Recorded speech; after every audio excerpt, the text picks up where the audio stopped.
Hello viewers, Magna K here, and OBS does not like me. I've been trying to get it to record certain windows, but it doesn't want to. So it just wants to do screen display. So, you know what? We'll just record the display. You get to see all the messy stuff. Whatever.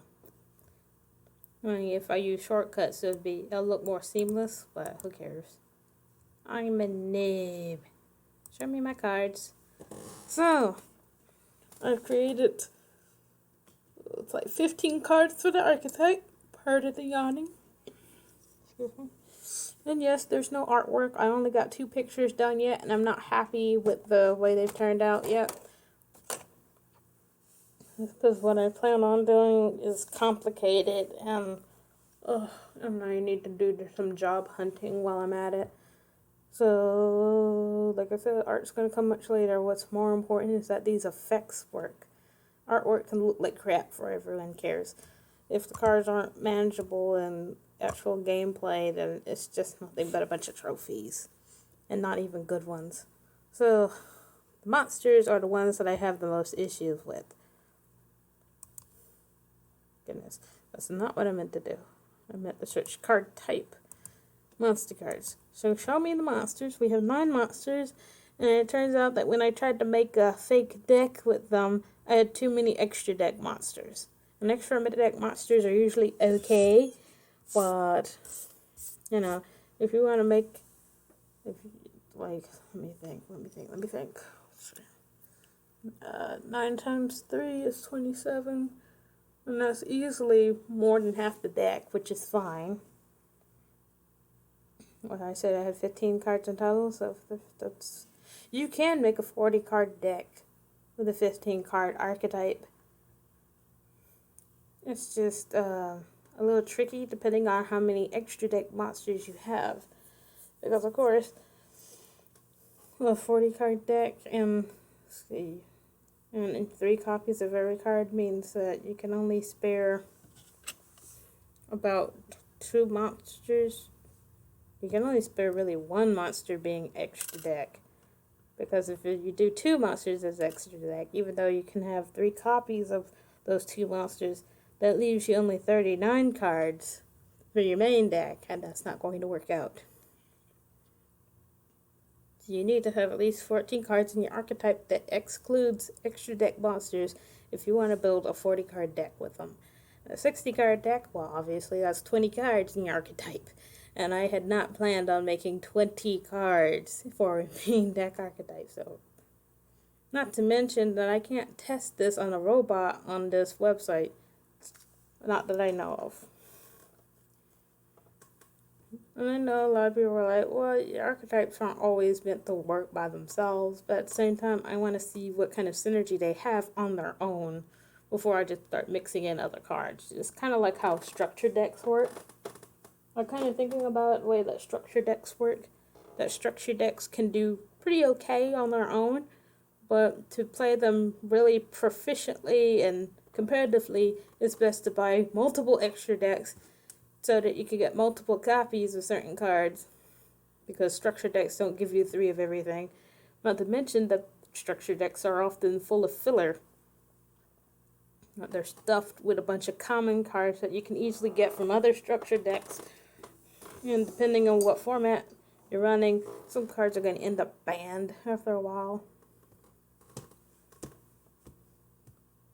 Not to mention that not only do I need to revert some cards in this archetype from being extra deck monsters to regular standard deck monsters, I also have to adjust their effects because I am not quite certain of what their current synergy is. It is all over the map. Because the first card that I made, Child of the Floral Monastery, works in the graveyard. Procs its effect while it's in the graveyard. But, like 2 or 3 of the other cards in this archetype are about getting cards back out of the graveyard. And then there are a couple of cards that are supposed to help protect your cards so that they don't end up in the graveyard. So Child of the Floral Monastery is kind of working against everything here. And I need to figure out what I need to do to kind of promote Child's effect, as well as kind of keep up with the idea that we're trying to keep these cards out of the graveyard. But part of the problem is I didn't create a lot of effects that get cards out of the graveyard. In fact, the harder to summon cards are the ones that get the cards out of the graveyard. Which is kind of awkward. Which means that this is definitely an archetype that requires some supplementary support from exterior cards, from outsiders, from extra archetype cards, from outsiders. It can't do it all by itself. If I work hard enough at it, I could probably make it do it like that. So I guess we'll just introduce everyone again. So there's Child of Floral Monastery, there's Crypt Keeper. I think I want Crypt Keeper to be a link monster. That's gonna be interesting. And I know I just said you can only afford one extra deck monster if you only got 15 cards in your archetype. Oh wait. Like, what? So it's 14 times 3 again? It's 42. 42. I need that extra card. So as much as I think I'll just stick to one of these cards being, I don't know.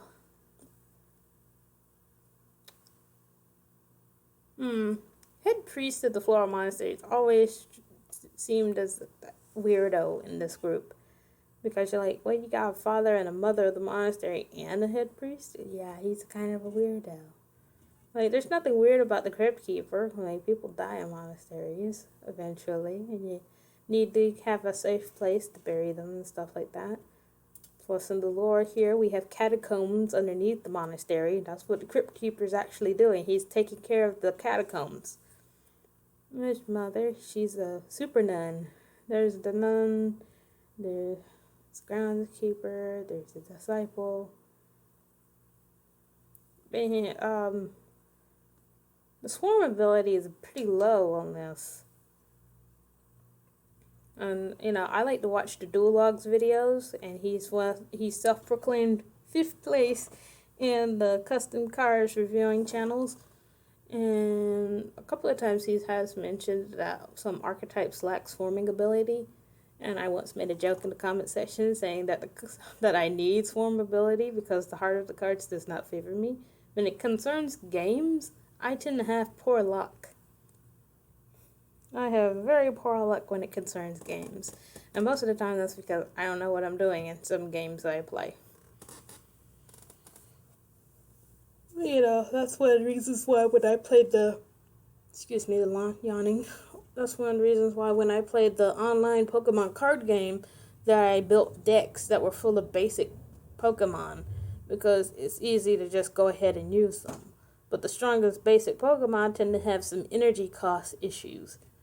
Like, oh, I need 2 energies in order to get my effect off, or 4. And not all of the strongest. And actually, there are some basic Pokemon, but some high stats that can proc off their effects with low energy. It's just harder to get those cards. Because, of course, they're kind of game breakers. They're kind of broken. And I don't know if the online Pokemon trading card game actually has band limits and stuff like that. It'd be interesting if they did. But I haven't played it in a couple of years, so I don't know.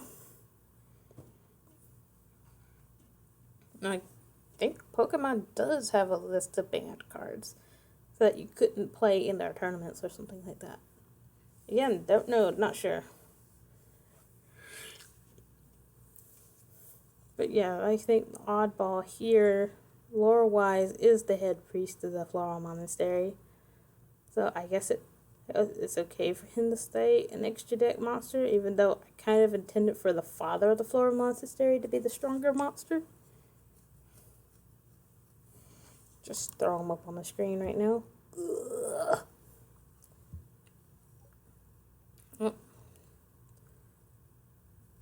Ignore the summoning requirements. We might change him to a regular effect monster.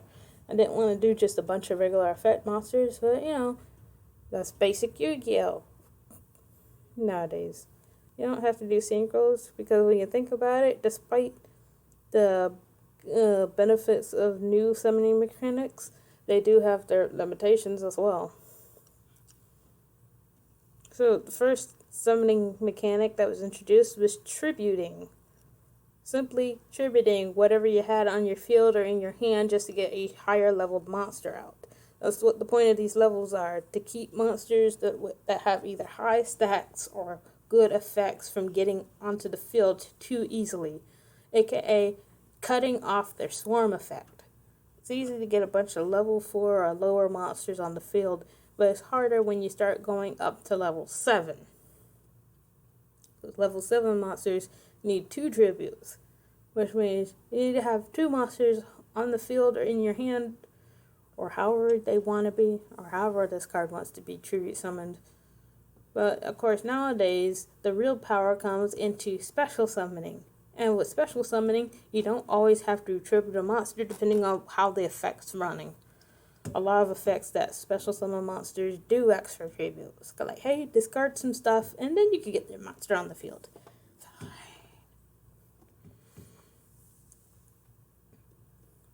So, yeah, that was special summoning. And then there's ritual summoning, which is practically the same thing as special summoning that I described there. It's getting rid of monsters in order to get new monsters on the field. And ritual monsters have slowly died out of Yu-Gi-Oh! Or at least I don't watch anyone who really talks about them very much. I probably could find someone who really likes ritual monsters and likes to talk about them. One of the most popular ritual monsters, or at least one of the most well known, is Relinquish, that Pegasus made, and I think that card is somewhat decent, but I can't remember what it does exactly. I just know it likes to eat other monsters, which is a difficult effect to get by, but it's not impossible to defeat it nowadays. It's just it had such a strong presence when it came out because it had such a unique effect, and of course that errata that it got made it so much easier to deal with. But I'm not paying too close attention to that. I just kind of feel bad for ritual monsters. But as someone once said, ritual monsters are clunky to use because you need certain spell cards in order to get them out. Not to mention that those cards are all going to be taking up your main deck. Or do they? I can't remember if ritual monsters count as extra dark monsters or not. I don't think they do. You'll just have to check the rule book to be sure. I'm not going to bother with ritual monsters. I don't want to fill your hand with an extra effect, with an extra card that may or may not take effect. So then there's... Well, actually, union monsters are quite nice. Union monsters are just another form of... Yeah, union monsters just another kind of effect monster. The fusion monsters. Oh boy, the first fusion monsters were so lackluster. Blue Eyes Ultimate Dragon was the only fusion monster that anyone remembers that was actually worth bringing out. Still very hard to bring out because you need 3 Blue Eyes White Dragons, which are already hard to bring out on their own, even though they're good beat sticks. And because they're dragon type, they get a lot of support, and Blue Eyes has a lot of good support. So it almost doesn't matter that they're normal cards that create a normal fusion monster. And then you have synchro cards that do almost the same thing as fusion cards, except that you don't need a spell card to get them out in the field. You just need special effect monsters called tuners, and tuners are usually okay. You'll find a few really good tuners.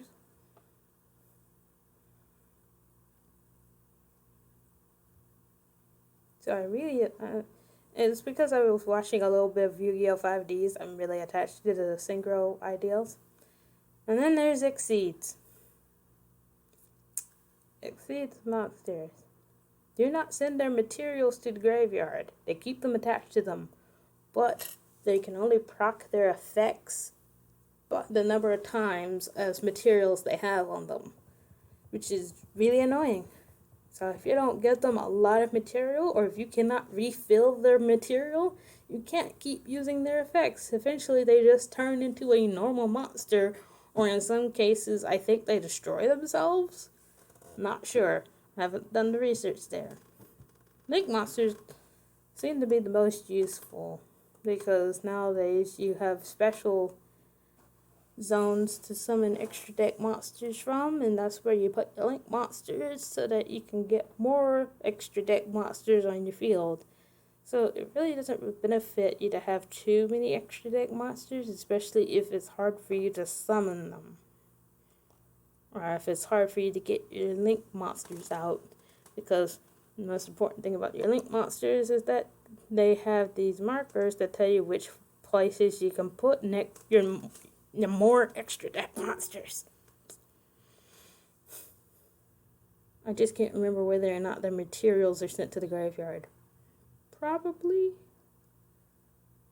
Because... So I don't really need a link monster.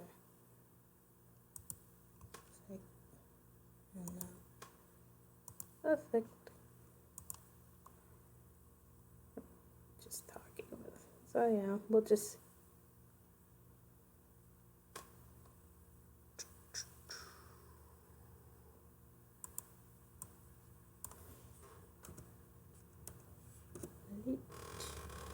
chill. It's a mouthful of text.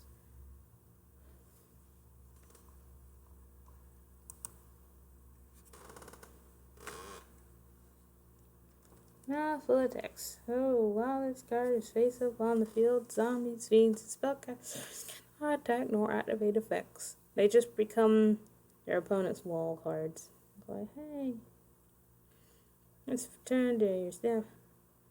You may choose a target on the field and then banish it. Send 2 cards from your hand to the graveyard. This effect. Let's return. Cards from your hand to special summon a mother of the Floral Monastery from your hand or deck. So, I've got this card, sending cards to the graveyard, which is probably how you're going to get Child of the Floral Monastery to the graveyard faster. So if you happen to have 3 of them in your hand, you can burn off 2 of these effects in one turn, and get all 3 of them in the graveyard, and they'll proc their token generating ability. And what's that? Once per turn, you get a... Sorry, yawning again. And you can get Mother of the Floral Monastery in the graveyard. I'm sorry, what did that say?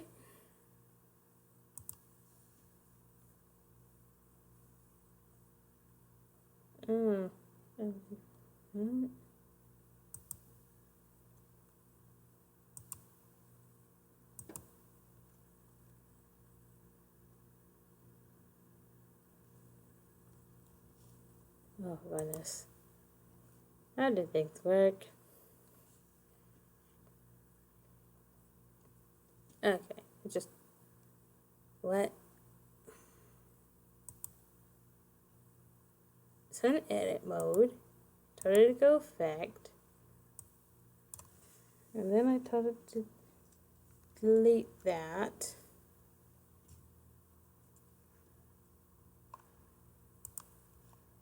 And then I told it to save. Cannot change because... Oh, I see. Because someone... That was me! Deck constructor. Because the... What the...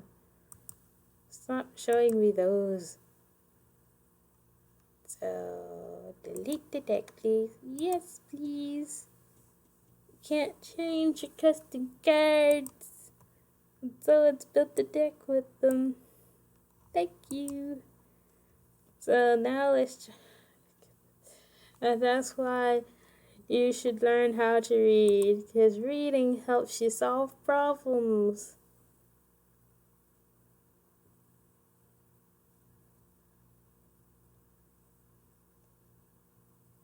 Where's Father?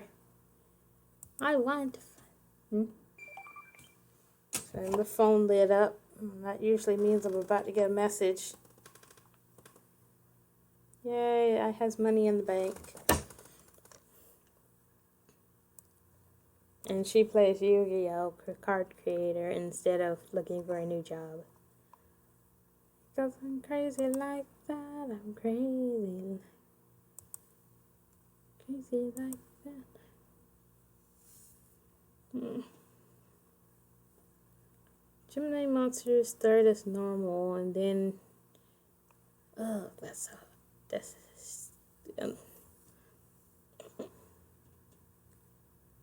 But, you know, there are lots of cards that do give normal cards support, so Gemini monster can take advantage of that, but you'd have to build your deck around it. Spirit monsters return to your hand before your turn is over, leaving your field empty, which means you'd have to be able to gain a lot of life points somehow, or stop your opponent from attacking somehow. Toad monsters are weird. I'm not going there.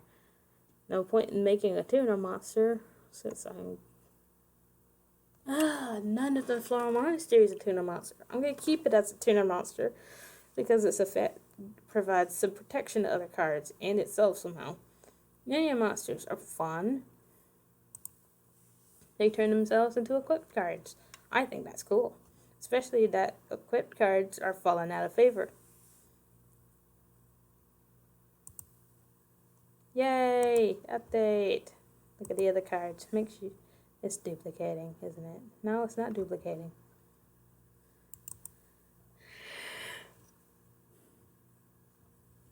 Okay, what am I looking at? What are you doing?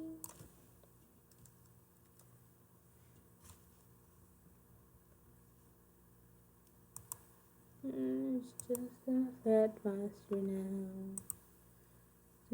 Thank you. Cards, please. Show me just the monsters, please. The spell cards are throwing me off. The magic cards.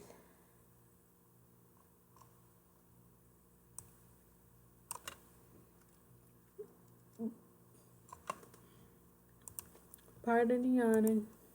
I try to be quiet when I yawn.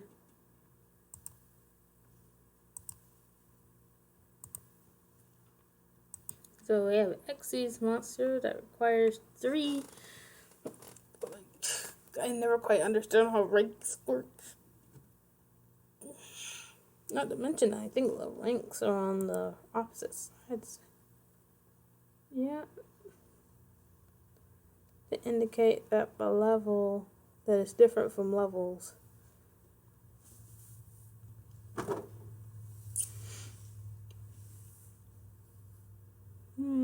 Detach material to essential summon.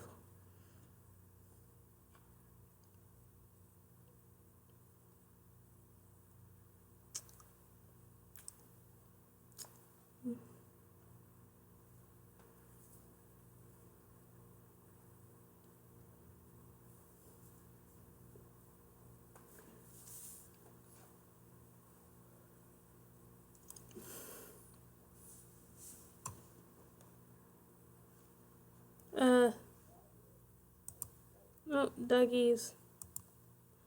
Doggy.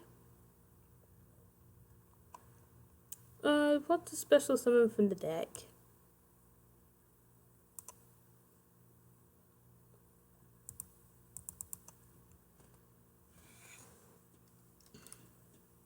And the horror deck.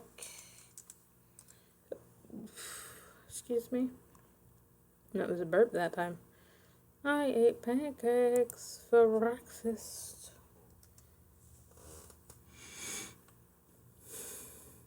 Should I make it a Floral Monastery monster or card? Well, by battle, it's gotta be a monster. Why don't I have protection for the spells or traps? because the spells are kind of mediocre.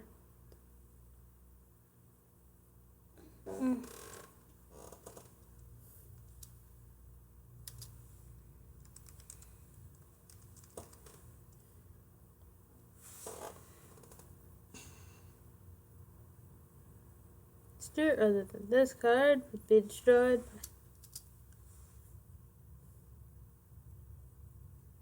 Take the destruction and turn this card. If I make it by effect as well, that would make it more likely that you could proc this effect. Otherwise, you'd just be forcing your opponent to mandatory battle. And I don't really have a way to do that with this archetype.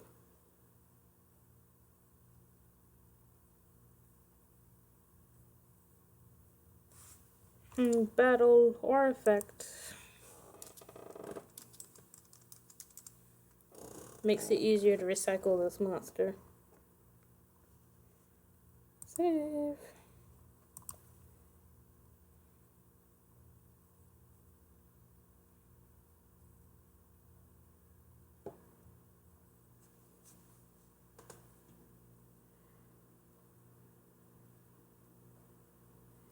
Other than this card,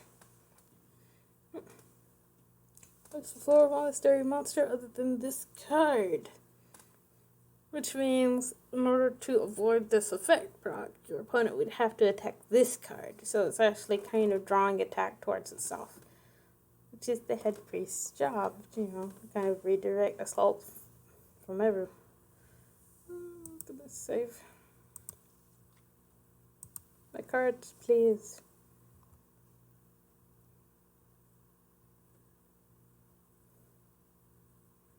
While this card's in the graveyard, summon a lavender token to either player's field. During damage that this monster is face up on the field. Check the current. Zombie fiends of spellcasters that your opponent controls if lower.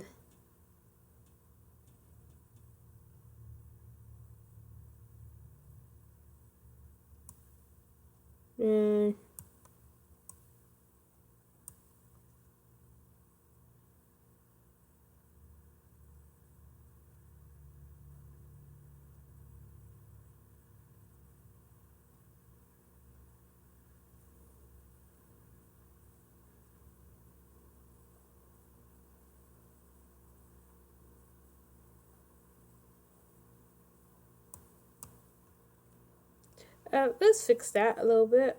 I don't think I have it worded quite correctly.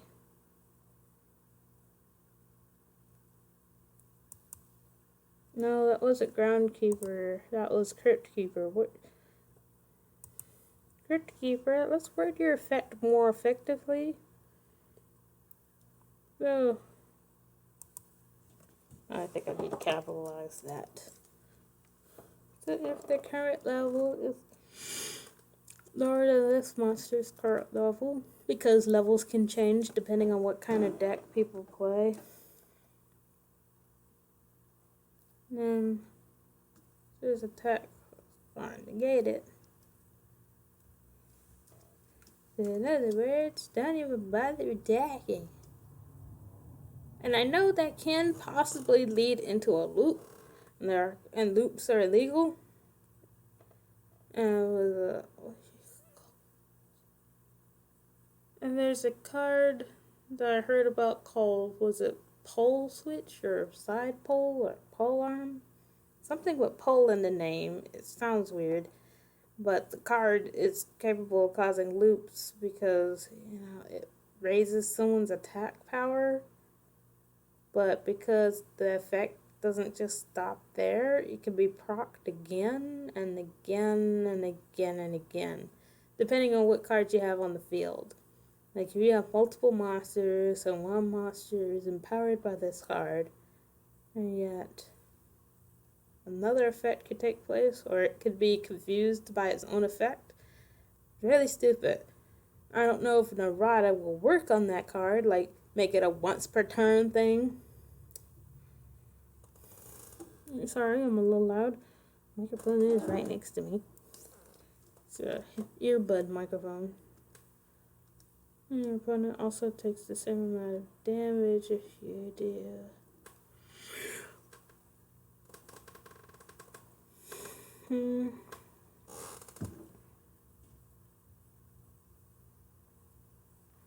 Just during the demo step.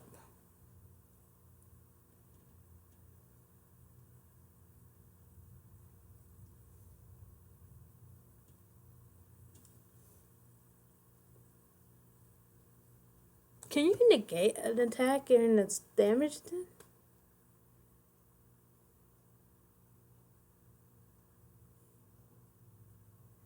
Maybe I should word that for during the battle phase. Not everything.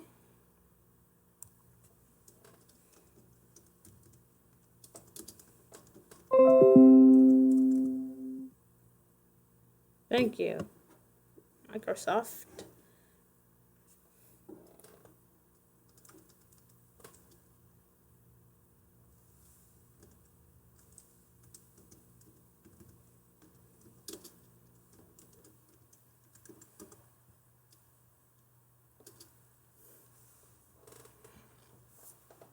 Oh.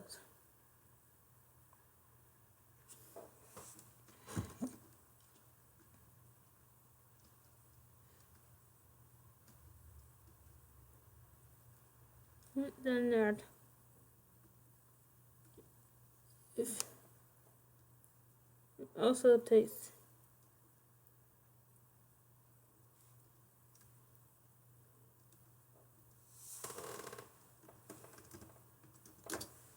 battle damage.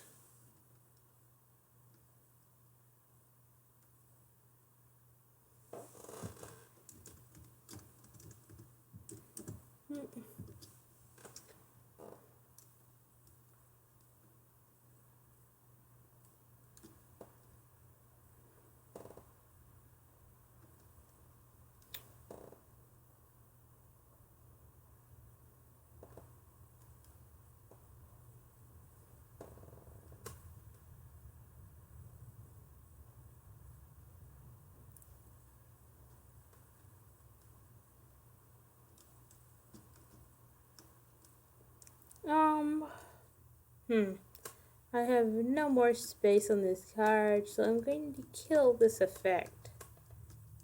The higher effect.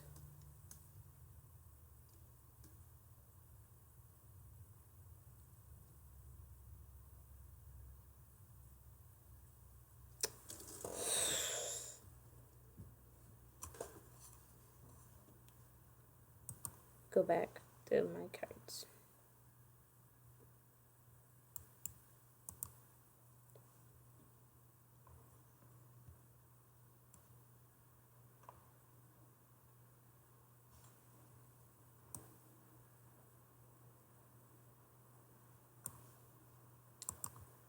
As much as I would like to reduce the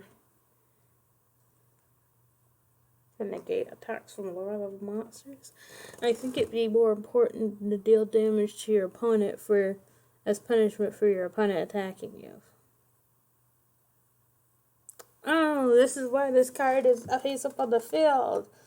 It's very likely that if your opponent has a higher level monster, their attack's going to be high enough to kill you. Ugh.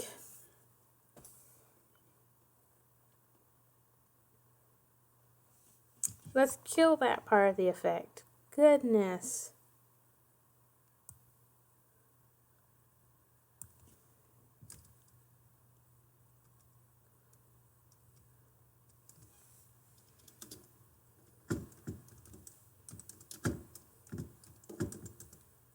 We're in the battle phase.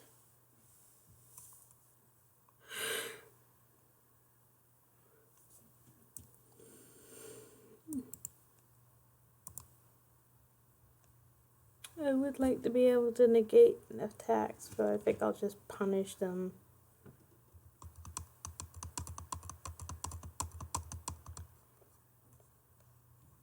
Which means I should bring this back down to 6 or a 5.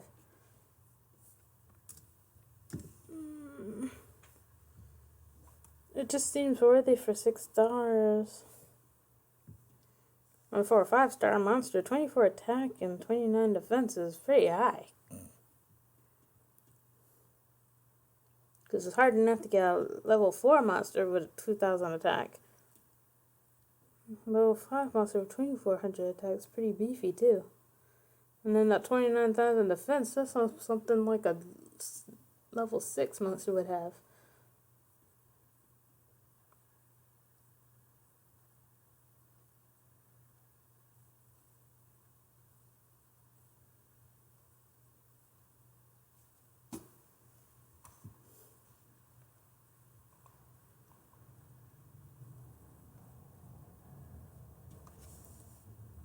Make it a 5, we'll change the attack and defense later. Because if we want our opponent to take battle damage as well, it doesn't matter if our stats are low. In fact, the more damage we be taking, the more damage we'd be dealing back. Not that I want to beat myself up, just that it's an option. Plus, one of the cards do help us gain life points, but it's a little tricky to bring out, I think, because it's a spell card.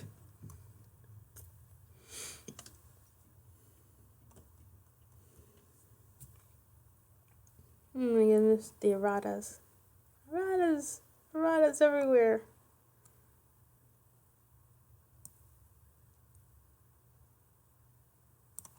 That's it.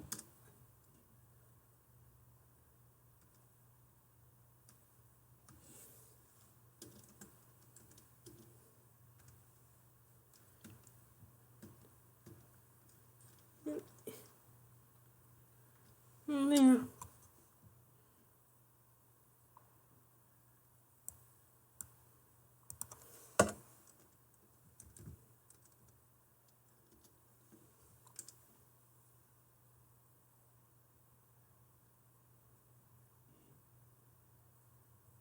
Yay, it all fits on the card. So, let's see how it reads. So, during the battle phase, check current level of zombies, fiends, and spellcasters that your opponent controls. And if it is higher, then and it also takes the time. So, the funkiest thing about this card is that it doesn't specify who the attacking card that your opponent uses.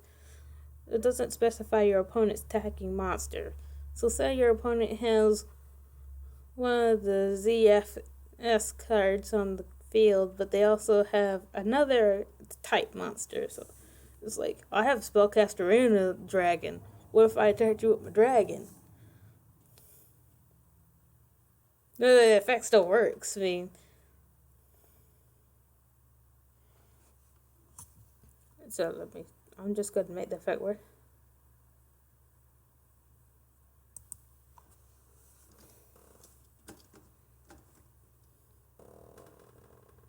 Any zombies fiend.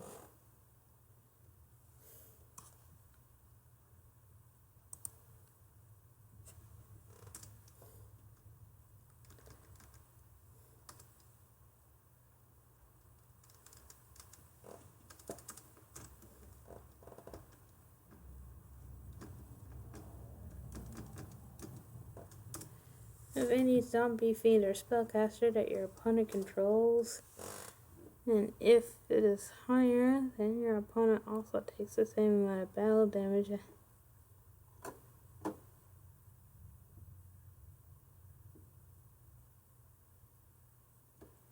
And the attacking monster. So it does mention the attacking monster, but it doesn't specify what the attacking monster has to be. Boy, this is going to be fun to talk about.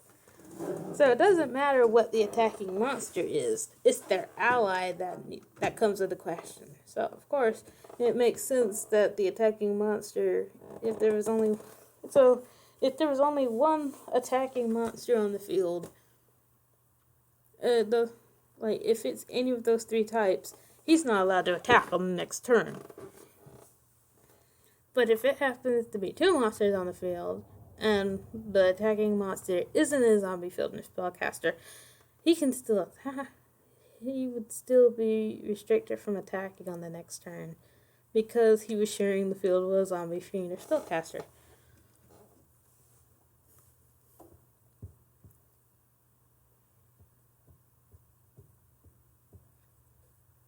So it doesn't specifically say that the attacker has to be a zombie fiend or spellcaster. Just that if it's sharing the field with one, or if it is one, it's just not going. It just doesn't happen. Like, all you have to do is share the field, and you're an enemy.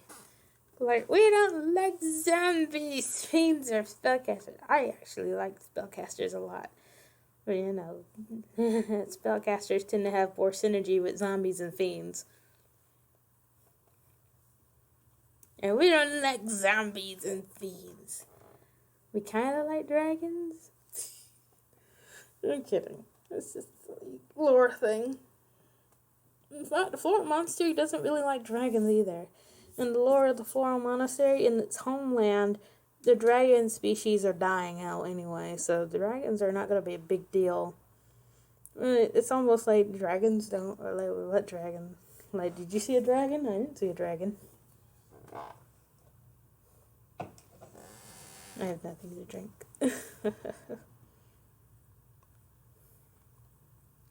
So it doesn't exactly matter what the attacking monster is. It's just not going to be able to attack during the next turn.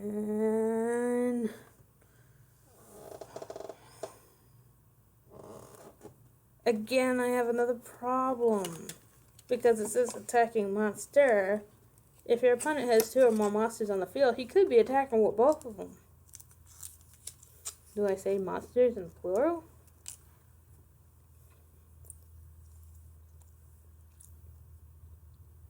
And this effect just complicated the word out.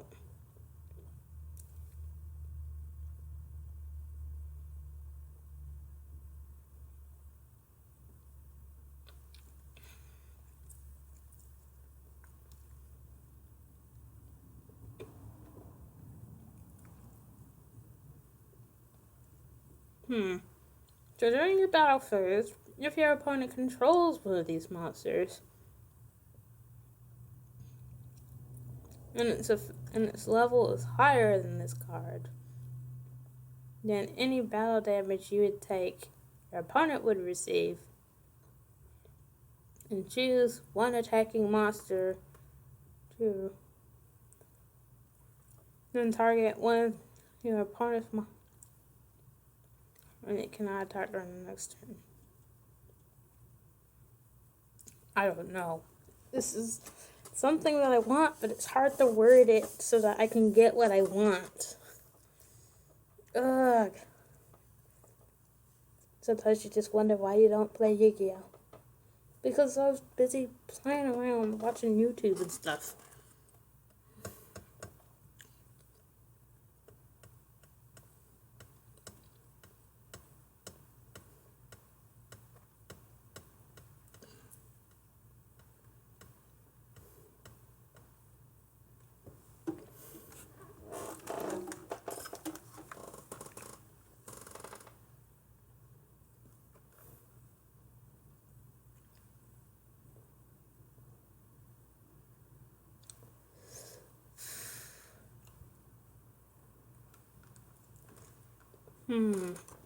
Divide and conquer.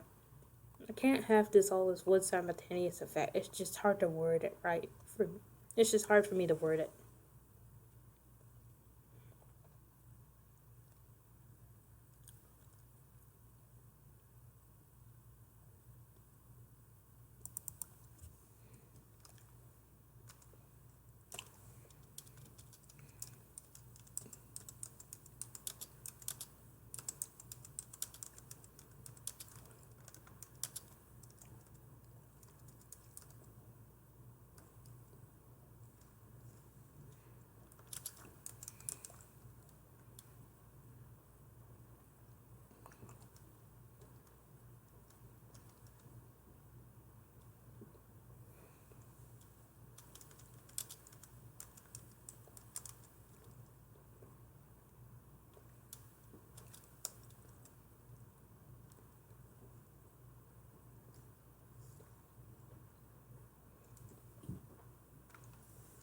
Hmm.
So, how does this work?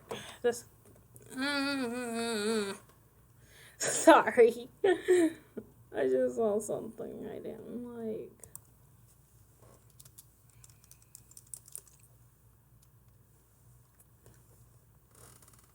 Okay. In the battle phase, check current level of any zone under spellcaster that your opponent controls, and if it is higher, then your opponent also gets the same amount of battle damage as you.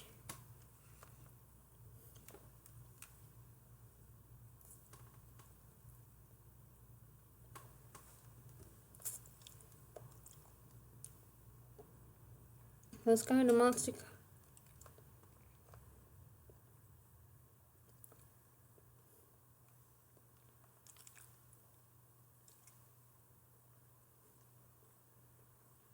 Should that be first?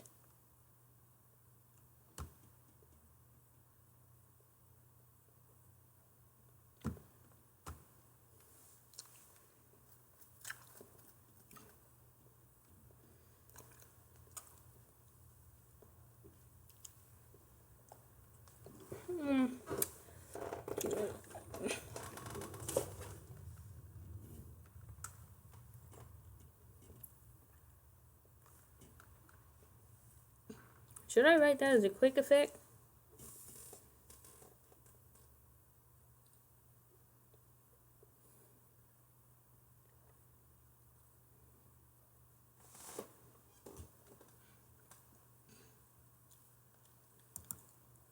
I don't know. I guess I'll write it as quick effect. Oops.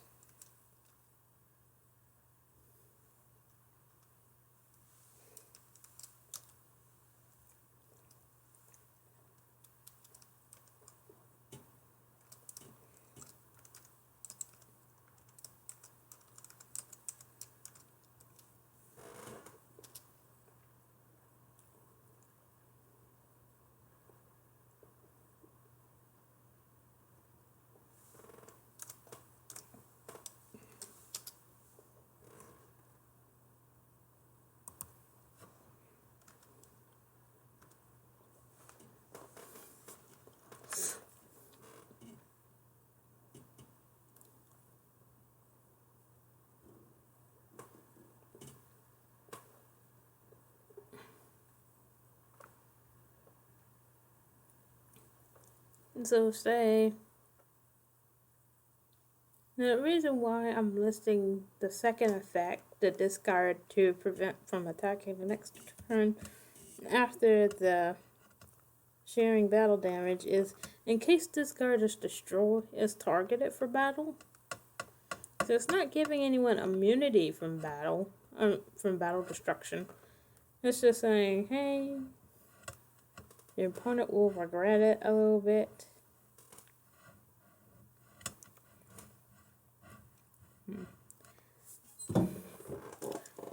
Then, right before this card is officially Like, so say this card's targeted,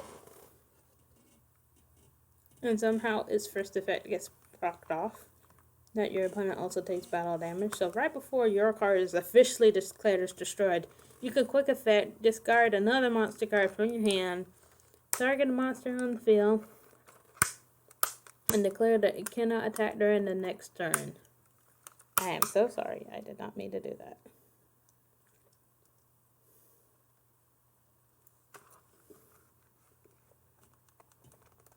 So when this card is sent to the graveyard by battle or effect,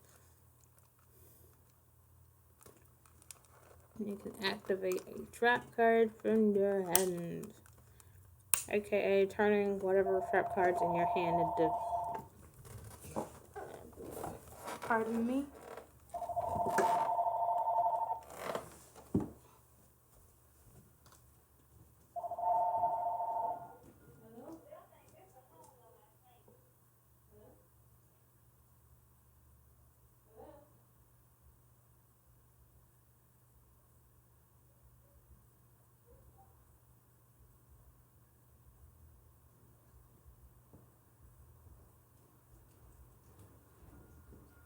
I'm coming back. Sorry, that was an important phone call. Putting my earbuds back on. So I'm hoping the second effect can still proc, even if this card is destroyed by battle.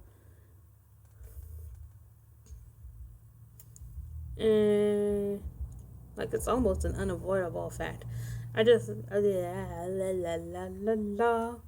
not too familiar with spell speeds, but they do sound very interesting.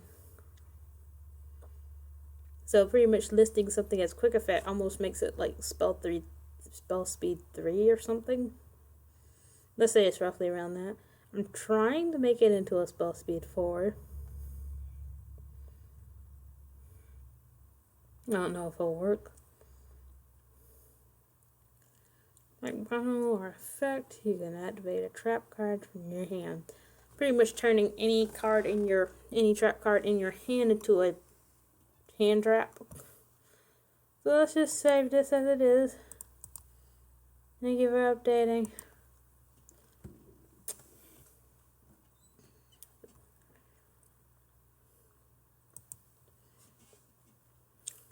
Where'd you look for Floral Monastery? Yeah.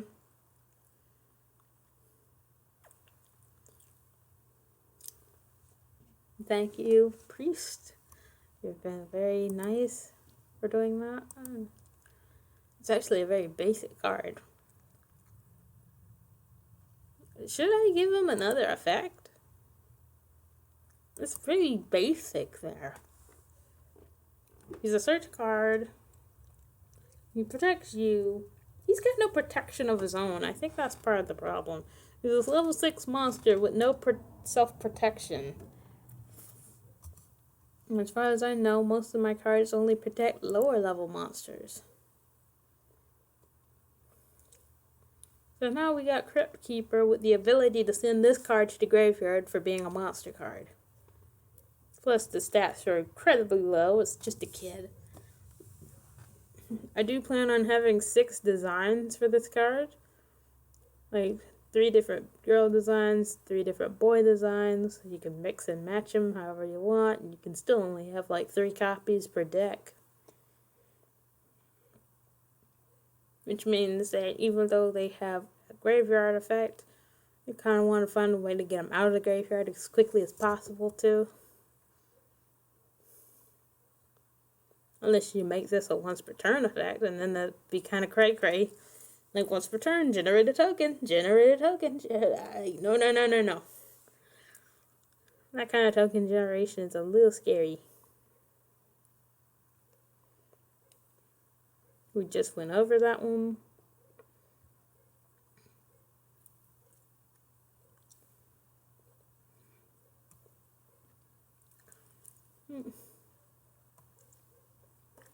This card's owner controls cannot be targeted for battle.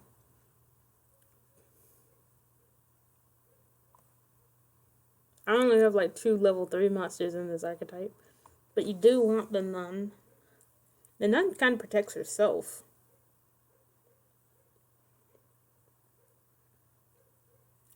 Targeted by effects from monsters.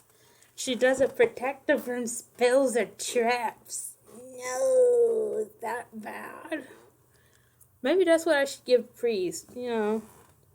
Like, sure, the nun can protect you from monsters, but it's the spells and the traps that you're really scared of. I don't know, being able to defend yourself from monster cards is pretty good enough, but the link monsters doing whatever they want.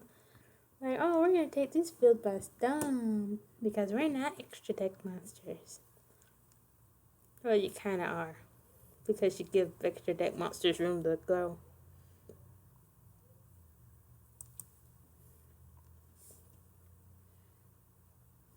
Face up on the field, zombies, fiends, and spellcasters. Attack nor activate effects. Okay.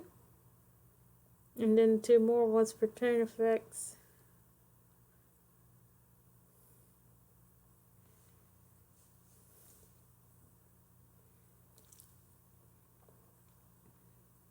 And the point of doing that during your standby phase is so that you don't quick effect proc this nonsense.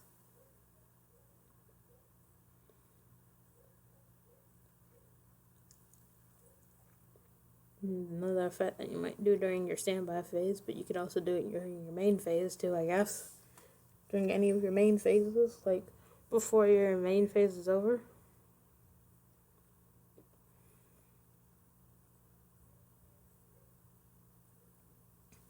This is interesting. I'm wondering if you can proc that 3rd effect while this card is in your hand.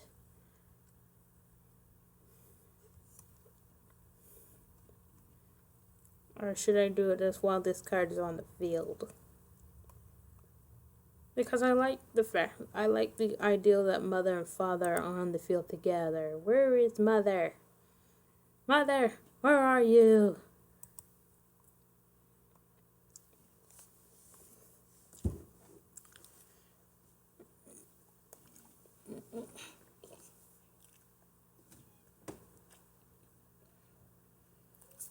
Also, no self-protection. What is it with me and not giving these cards self-protection? Do I just think they're going to suddenly be okay? Your opponent's going to be targeting your monsters because it's the fastest way to get to you. And this is only 2 effects anyway. What if my intended to be strongest cards needs a 3rd effect? I just don't know what.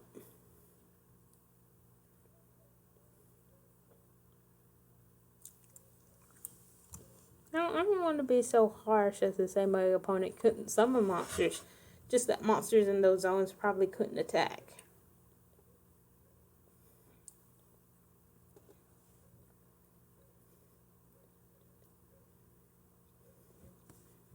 Hang on, I'm gonna end it here and check on my dog. Later.